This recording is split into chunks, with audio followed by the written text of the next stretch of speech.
One of the most difficult things when it comes to estate planning for parents with minor children is selecting guardians. And sometimes the people we select, they say no, so that we've got to go deeper in the bench. It's a hard thing to decide because you know that no one is going to raise your children exactly the way you want them to be raised. Here's the trick.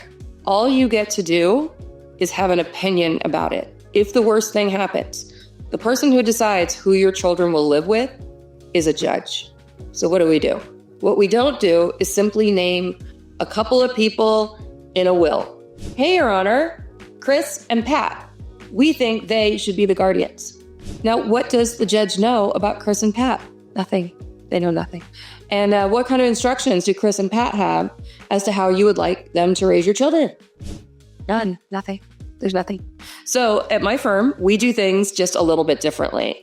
We do not identify any of the guardians in the pour-over will, and that provides them with an extra level of privacy when you pass. And we also start off with a 6 to 8 page nomination of guardians. And in that document, we're saying, here's who we like for an emergency contact.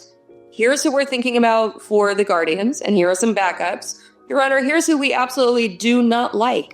We don't want these people. Or we love these people, but we don't want them to serve as guardians. We want them to be loving support, but not to be in charge. And by the way, here's how we feel about religion, education, firearms, social media. These are the things that we worry about for our children. These are the things we want for our children. Here's a list of people that we think are important in our children's lives. And why do we add all that?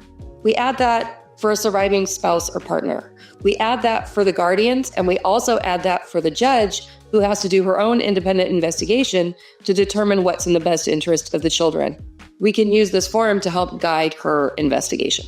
My name is Patricia DeFonte, and I have a PhD in paranoia, as well as an LLM in estate planning, probate, and trust administration. I'm the founder of Fonte Law, where we practice estate planning with heart. We work with clients on Zoom all over California.